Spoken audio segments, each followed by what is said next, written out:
Inilah dia, masih bibliotek yang saya berbakat bernama 200 saluna dan 2 salada, 2 tres sama bata. Wait, what? Seriously? Hello, my name is Dwi Resti Salviana. Dwi Resti Salviana. Bukan Dwi selada sambal mata, sambal bawang, sambal kacang. Oh, maaf. Tidak saya twisted ngucapinnya. Ayo kerjain tugas kamu. Aku jam nih ke pori-pori ya. Apaan sih? Kok lu? Jangan dong. Ih, Wow, santai-santai. Oke, kita lagi di dokumentarinya. Ini adalah Dura Salviana, mahasiswa biotek yang sangat rajin. betul. Panggil gua rajin. Jangan macem-macem. Rajin otak itu ketimbang muka tugas gen cloning yang menunggu dengan sabar seperti matanya untuk situ. Wey, itu bukan salah gua. YouTube itu kayak punya gaya fisika, gaya magnet. Nah, YouTube itu kutub utara, gua kutub selatan. Lu jangan salahin gua dong. Ada aja alasannya. Ya lu mah enak, kamera. Kerjaannya cuma ngeliatin gua struggle doang. What? Struggle? Serius struggle? Tuh yang struggle tuh tugas kamu. Nunggu dibuka. Beda sama dompet kamu yang terus dibuka. Awas lu ya. Lu sekali lagi.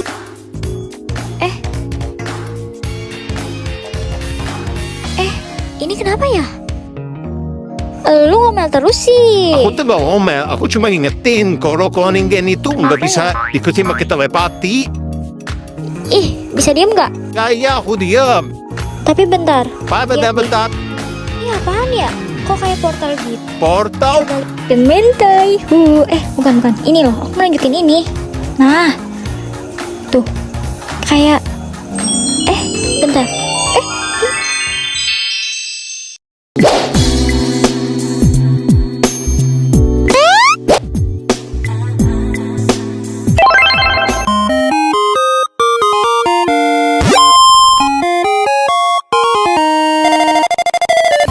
Jawabannya apa ya?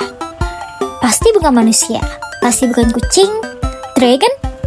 Oh jelas enggak lah. Jadi jawabannya bakteri.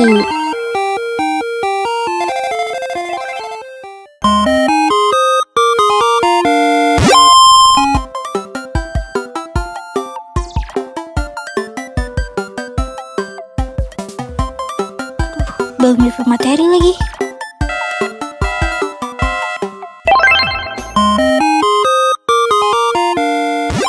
Bakteri itu organisme yang kecil banget, kayak makhluk mikroskopis. Bentukannya tuh sederhana tapi super efisien. Mereka itu prokaryotik, artinya mereka nggak punya inti sel. Semua materi genetik mereka tuh langsung ada di sitoplasma. Bakteri itu berkembang biaknya dengan binary fission, 1 jadi 2, 2 jadi 4, dan 4 bisa jadi jutaan dalam hitungan jam. Maka dari itu, mereka tuh bagus banget nih kalau dipakai di biotek. Karena mereka tumbuh cepat, butuh nutrisi yang sederhana, dan bisa diprogram pakai plasmid.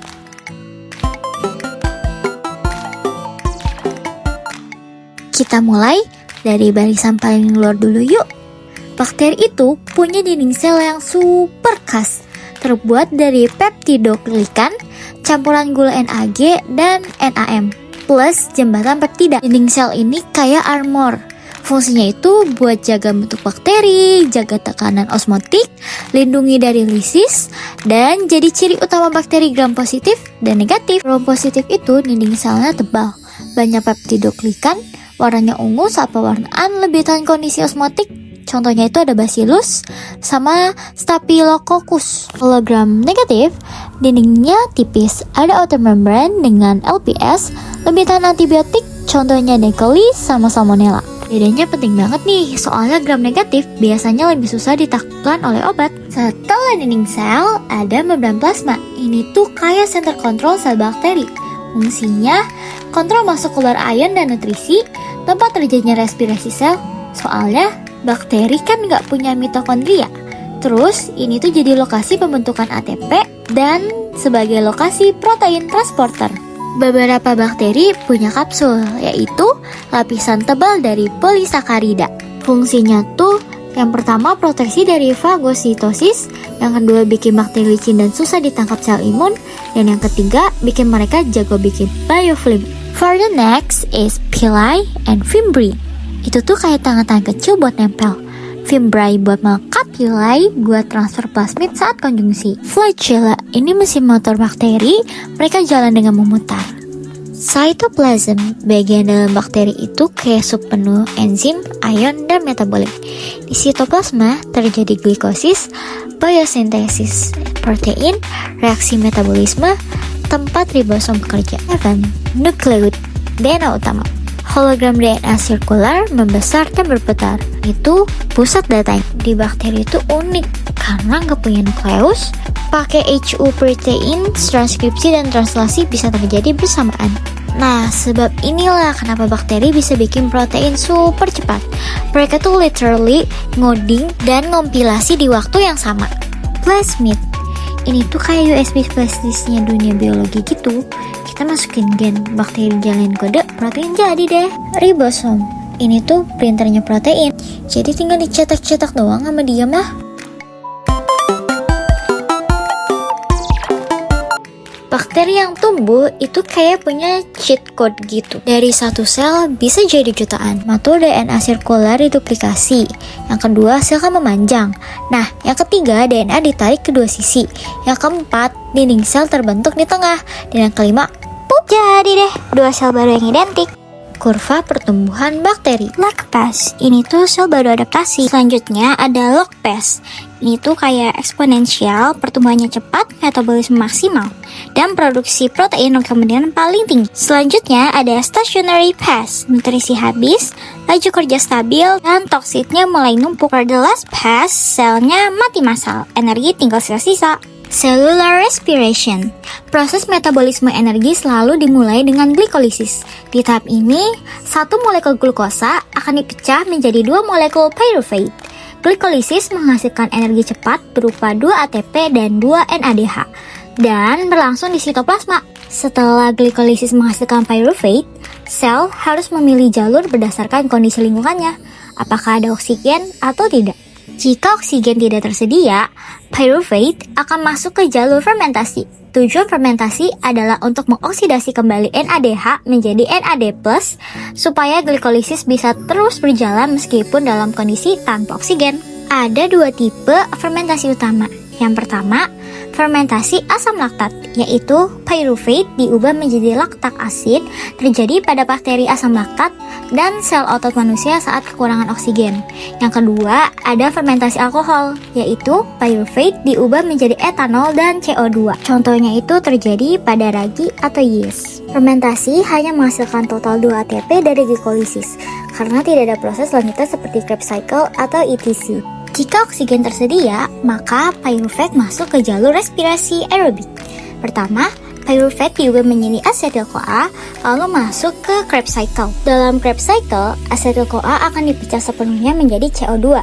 Yang paling penting dari tahap ini adalah produksi NADH dan FADH2, yang merupakan pembawa elektron berenergi tinggi. Krebs cycle menghasilkan 2 ATP, 6 NADH, 2 FADH2 per 1 glukosa.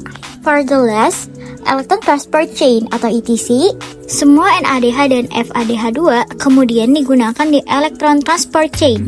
Elektron dialirkan melalui rangkaian protein membran, menciptakan gradien proton yang menggerakkan ATP sintes. Tahap ini akan menghasilkan energi paling besar hingga sekitar 34 ATP. Plasmid, DNA kecil berbentuk lingkaran dan terpisah dari DNA utama bakteri. Ciri-cirinya ukurannya kecil, bentuknya sirkular, tidak dibungkus nukleus, bisa keluar masuk bakteri lewat HGT, jumlah kopi bisa banyak atau high copy plasmid.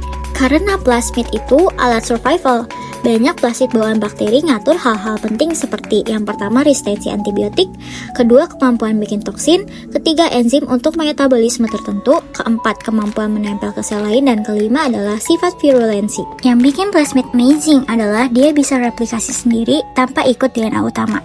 Disebut ORI. origin of replication, lokasi di mana plasmid bisa mulai menyalin diri. Jenis plasmid ada yang low copy plasmid itu 1-5 copy per sel, terus juga ada yang high copy plasmid. Dia itu bisa 20-500 lebih copy per sel. Semakin banyak plasmid, artinya semakin banyak protein yang bisa dibikin dari gen di dalam plasmid itu.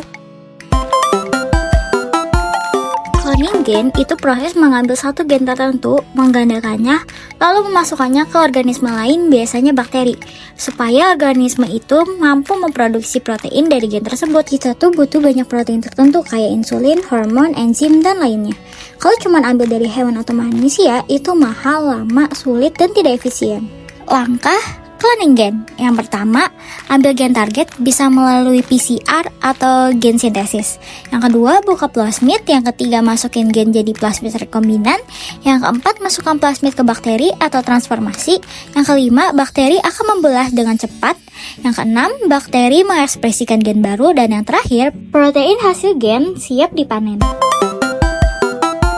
Contoh realnya ada cultivated meat. Cloning gen itu dipakai untuk bikin growth factor, protein, dan sinyal-sinyal yang biasanya cuma ada di tubuh hewan. Dan itu semua diproduksi lewat bakteri. Pertama, kita ambil sel dari hewan. Biasanya lewat biopsi kecil, jadi nggak nyakitin hewan. Jenis sel yang diambil ada muscle stem cell, ada mesenchymal stem cell, ada fibroblast, bisa diprogram ulang, terus yang terakhir ada polyprotein stem cell. Sel hasil biopsi harus dipisahkan dari jaringan lain, dicuci, dan dipindahkan ke media nutrisi. Media ini biasanya mengandung gula, vitamin, mineral, amino asid, dan growth factor. Next, sel-sel ini akan berkembang biak cepet banget. Ini fase sel membelah, populasi naik drastis, volume diperbesar atau scaling. Biasanya dilakukan di skala kecil, besar, ataupun menengah. Setelah sel banyak, mereka harus diarahkan mau jadi otot atau lemak. Otot itu daging berserat, lemak itu rasa gurih atau flavor. Caranya mengubah jenis growth factor, mengubah komposisi media, mengatur suhu dan oksigen, dan yang terakhir adalah mengatur kepadatan sel. Sel nggak akan bisa bentuk daging kalau cuma berenang doang. Mereka itu butuh tempat untuk nempel. Contohnya itu adalah scaffold. Itu tuh bisa dibuat dari kolagen, gel makanan, dan lain-lain. Selanjutnya, sel akan dimasukkan ke bioreaktor. Di sini nih, sel itu akan menumbuhkan daging. Setelah jaringannya terbentuk, udah deh, daging bisa dipanen. Nah, cloning gen ada di tahap media. Growth factor yang dibutuhkan sel itu mahal banget kalau diambil dari hewan asli. Makanya, gen FGF2 di cloning dimasukkan ke plasmid, plasmid masuk ke bakteri. Nah, bakteri bikin FGF2 murah, growth factor dicampurkan ke media, sel daging tumbuh dengan baik. Kayak gitu deh.